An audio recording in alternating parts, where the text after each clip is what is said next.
بیری کے پتوں سے علاج. بیری کے 7 پتے لے کر 2 پتھروں کے درمیان کوٹ لیں, پانی میں ملا دیں اور اس پر آیت الکرسی اور قل هو اللہ وغیرہ پڑھ کے 3 گھونٹ اس میں سے پی لیں اور باقی کو جسم پر بہا لیں, تو انشاءاللہ اس سے بھی اثرات دور ہوں گے.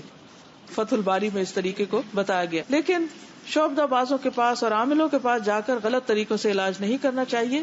حرام چیزوں کے ساتھ علاج نہیں کرنا چاہیے. تو حرام چیز پی کے یا کھا کے, اور جادو کا علاج جادو سے کرانا جو ہے, یا کاہنوں کے پاس جانا, عراف کے پاس جانا, یہ پتہ لگانے کی کوشش کرنا اچھا کس نے کیا ہے, کیا ہوا, اور وہ غلط باتیں بتاتے, اپنے بہن بھائیوں کے نام بتا کے لڑائی ڈلوا دیتے. اتنا تو جادو سے نقصان نہ ہوا جتنا غیب کے علم معلوم کرنے سے نقصان ہوا اور انسان کا ایمان گیا. تو ایسی چیزوں سے رکنا چاہیے. پھر اسی طرح نبی صلی اللہ علیہ وسلم نے فرمایا, میری امت کے 70,000 لوگ بلا حساب جنت میں داخل ہوں گے. یہ وہ لوگ ہیں جو نہ جھاڑ پھونک کرواتے ہیں نہ فال لیتے ہیں, بلکہ اپنے رب پر بھروسہ کرتے ہیں.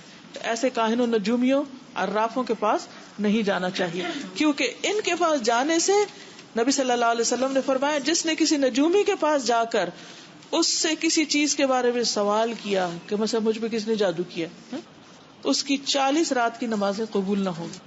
نبی صلی اللہ علیہ وسلم نے فرمایا, جو کسی کاہن یا نجومی کے پاس جائے اور اس کی باتوں کی تصدیق کرے کہ ہاں ہاں بالکل ایسے ہی, کہ جو آپ بتا رہے ہیں صحیح کہہ رہے ہیں, تو گویا اس نے محمد صلی اللہ علیہ وسلم پر نازل ہونے والی شریعت سے کفر کیا.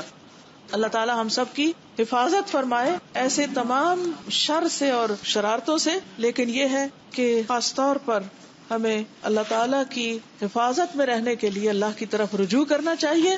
آپ ان اذکار کی صبح و شام خود بھی پابندی کیجیے اور دوسروں کو بھی پڑھنے کے لیے کہیے. اللہ تعالی ہم سب کو ہر طرح کی ناگہانی مصیبتوں, پریشانیوں اور ہر طرح کے خوف سے نجات عطا فرمائے. آپ سب کے لیے دعائیں اور نیک تمنائیں. السلام علیکم ورحمۃ اللہ وبرکاتہ.